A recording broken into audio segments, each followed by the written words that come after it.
Here I have the MC6 controlling the BeatBuddy. This tap tempo switch controls the BeatBuddy's tempo. Pressing this switch starts the song.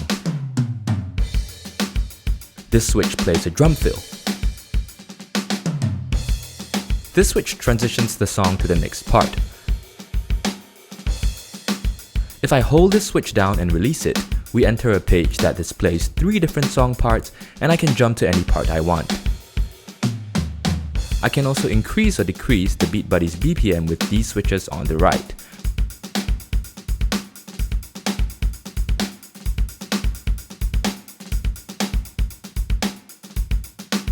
Pressing the Perform switch takes me back to the initial performance page. Tapping the folder switch activates the BeatBuddy folder page and lets me browse through the different folders and scroll to the song I want. Then, with just one tap on Perform, I can select the song and be taken back to my performance page again, where I'll be ready to start the selected song. If I want to change drum sets for a particular song, I can hold down the folder/drum switch and release it. This will take me to my 5 favorite drum sets, and I just need to tap on the one I want to use. With this expression pedal, I have control over the BeatBuddy's output volume.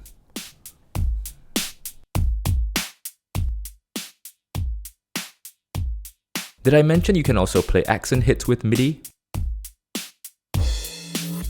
Hey there, very happy to see all your smiling faces again. Today we've got something exciting I can't wait to share with you. Today, we're going to use the MC6 to control the BeatBuddy. The BeatBuddy by Singular Sound provides high-quality rhythm accompaniment in a compact pedal format. It allows you to add fills, transition between different parts, and choose from countless songs and different drum sets. But given its compact form factor with only one foot switch, it can be challenging to make full use of all the BeatBuddy's features. Thankfully, the BeatBuddy has comprehensive MIDI capabilities, allowing you to achieve so much more by adding a MIDI foot controller like the MC6 here. Everything that is shown here today can also be achieved with our MC3 and MC8 controllers, so don't feel left out if you're not an MC6 owner. They all work the same way, and this video will be equally useful to you. This video will show you how you can use MIDI to start, stop, and pause songs, play fills and accent hits, transition to the next song part, jump to any song part you want, browse through the BeatBuddy folder and select songs, select drum sets, control BeatBuddy tempo, and lastly, how to control BeatBuddy volume with an expression pedal. I know that sounds like a whole lot, but it's actually really simple to do once you know how. So let's get started. To MIDI control your BeatBuddy, you'll need to purchase the BeatBuddy MIDI adapter cable from Singular Sound. Link in the description below if you need one.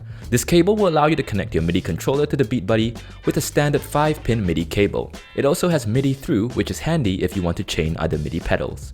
Once you've got your 5-pin cable connected to your MIDI controller's MIDI out port to the BeatBuddy's MIDI in port, check your BeatBuddy settings to make sure you know what MIDI channel it is set to.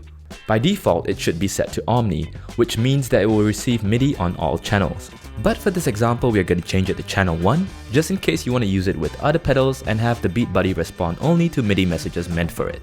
Let's begin with how to start, stop, and pause songs. With your Morningstar controller connected to the editor, click on the MIDI Dictionary tab, look for Singular Sound and select BeatBuddy.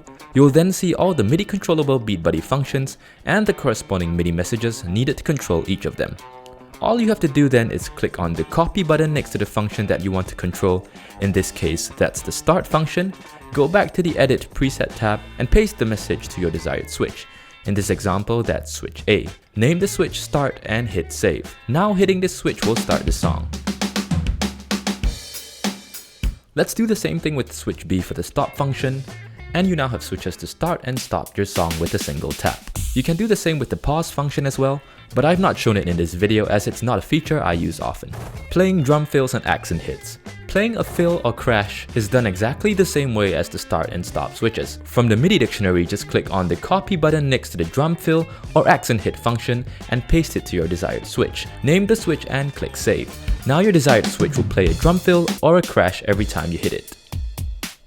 Moving right along, transitioning to the next song part. For this function, we are going to use switch F on the MC6. In the description next to the transition function in the MIDI dictionary, you will see that a value of 127 will start the transition to the next part and a value of 0 will end the transition. The transition will end and the next song part will play only when a CC value of 0 is received by the BeatBuddy. So let's copy the transition function message and paste it to the first message on switch F. Then paste the same message to the second message but choose a release action and a value of 0 instead. This will allow us to extend the transition by holding down the switch, and when we release the switch, we will transition to the next song part. If you want to transition to the next part with no extension of the transition, just tap the switch without holding it. Next up, how to jump to any song part you want. You may not always go through your song parts in sequence. For example, you may go from a chorus into a pre-chorus and then from a chorus into a verse. MIDI allows you to do that with the BeatBuddy. I've set it up such that long pressing and releasing the tap tempo switch toggles to page 2 on bank 1 of the MC6. Every bank on your Morningstar controller has 2 pages and you can use the toggle page message type to access it. Here I have the toggle page message type mapped to a long press release action for this switch. So when I hold down the switch for 700 milliseconds or more and then release it, we will toggle to page 2. On page 2 of this bank, I have programmed 3 switches that will correspond with the 3 song parts available for each song on the BeatBuddy. This will work for all songs regardless of which song you have selected. To program each switch to trigger your desired song part, simply copy the transition message from the MIDI dictionary and paste it to your desired MC6 switch. A CC value of 1 will jump to part 1, value 2 will jump to part 2, and a value of 3 will jump to part 3 at the end of the transition. Remember that the part change will only execute when the CC value of 0 is received by the BeatBuddy. So for each of these switches, we will need to send 2 MIDI messages. The first determines which part to jump to, and the second will end the transition and execute the part change. We'll use the switch that transitions to part 3 for this example. Just copy the transition function and paste it to the first message and change the value to 3 to transition to song part 3. Then paste the same message to the second message but choose a release action and a value of 0 instead. This will allow us to extend the transition if we wish by holding down the switch, and when we release the switch, we will transition to part 3. As before, if you want to transition to part 3 with no extended transition, just tap the switch without holding it. The next part now gets interesting. Browsing through the BeatBuddy folder to scroll through and select songs with your feet. With the recent firmware updates, the BeatBuddy allows you to browse folders and songs using MIDI. The CC number to enter and exit a folder is CC number 118, but you don't have to remember that. Just copy the function from the MIDI dictionary and paste it to your MC6 switch. I've programmed the enter exit folder message to switch E and also added a bank jump message to the same switch. If you are not familiar with the bank jump feature yet, watch this video. The bank jump message here takes us to bank number 2, where I've programmed up and down switches to browse the BeatBuddy's folders and songs. For the scroll buttons, we just need to copy and paste the scroll function from the MIDI dictionary and paste it to our desired switches. A CC value of 0 will scroll down and a value of 1 will scroll up. For each switch, I've used 2 of the same messages with press and long press scroll actions so that I can hold down the switch for continuous scrolling. These switches also work when you are on the BeatBuddy main page and allow you to scroll through the songs. Once you've scrolled to your desired song in a folder, you will need to press on the BeatBuddy's foot switch to select the song. But if you don't want to touch the BeatBuddy at all, we can also use MIDI to simulate the switch press. The CC number for a BeatBuddy switch press is 120. A value of 1 will simulate switch down and a value of 0 simulates switch release. We will need to send both switch down and switch release messages to simulate pressing on the BeatBuddy's foot switch. I've programmed both the switch up and switch down messages to the perform switch in bank 2 and also added a bank jump message to take us back to the performance page in bank 1. So once you found the song you want, tapping this perform switch will select it and take you back to the performance bank where you're ready to start the selected song. If you found this video useful so far, it'd be greatly appreciated if you hit the like button and also consider subscribing. It helps our channel grow and also allows us to put out more content like this for you. Now back to the video. The BeatBuddy allows you to play songs using the various drum sets. That means you can play a pop song with a metal kit or a country song using a dance kit, allowing you to add variety and a unique element to your performance. With your Morningstar controller, you can now change drum sets using your feet. It's really simple to set up. In the MIDI dictionary, you will see that CC number 116 selects drum sets, using CC values from 1 to 127. Each of the drum sets numbered on the BeatBuddy correspond with CC values 1 to 127. A CC value of 1 will select drum set 1, value 2 will select drum set 2, and so on. So right here I have programmed switch E to jump to bank 2 page 2 when I hold down and release the switch. This switch serves dual functions. If I tap it, we will enter the BeatBuddy's folder. If I long press and release it, it'll take us into a drum set selection. Once we are in the drum selection page, you can choose from any of your favorite drum kits. Each of these switches are simply sending a CC message with a value that corresponds with the desired drum set. As I press the switches, you can see the drum set name changing on the BeatBuddy screen.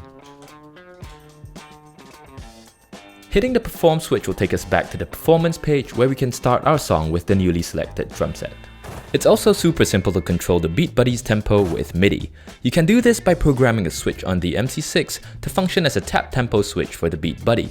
All you need to do is copy the tap tempo function from the MIDI dictionary and paste it to your desired switch, and you now have a tap tempo switch for your BeatBuddy. You can also control the BeatBuddy's tempo by increments and decrements. On page 2 of Bank 1, I have programmed 2 switches to increase and decrease BPM, so you can dial in the perfect tempo to suit the mood of your performance. Each of these switches are simply sending the increase and decrease tempo MIDI messages. As usual, you can just copy and paste these functions to your desired foot switches and name them whatever you want. In this case, I've named them BPM plus and BPM minus. I've used both press and long press scroll actions for each switch so that I can tap to change tempo by single increments or hold down the switch for quicker and continuous changes. Now, moving on to our final part of this video, controlling the BeatBuddy's volume. This is useful because sometimes you may be playing louder and at other times softer. It's important to achieve a good mix balance between your drum accompaniment, other instruments, and your vocals. With MIDI, you can now do that on the fly and hands-free. To control the BeatBuddy's volume, you simply need to copy the mix volume function from the MIDI dictionary and paste it to your expression pedal preset. If you are not yet familiar with using an expression pedal with your Morningstar controller, check this video out. Set the CC value range to be from 0 to 100, as a value of 100 sets the BeatBuddy's volume to maximum. This will give us full volume control from 0 all the way to maximum. As you move your expression pedal, you can now see the volume level change on the BeatBuddy. And of course, you can also hear the difference. If for some reason you are using the BeatBuddy's headphone output like I was for the intro sequence to connect directly to my camera, you can also do the same thing, but just use the headphone volume function from the MIDI dictionary instead of mix volume. Remember to hit the like button and subscribe if you haven't already. This is where we put out all the latest updates and tutorials for our products. Also, give us a follow on Instagram and Facebook with the links down below. We'd love to see you there. Thanks again for watching, and we'll see you again in the next video. Peace.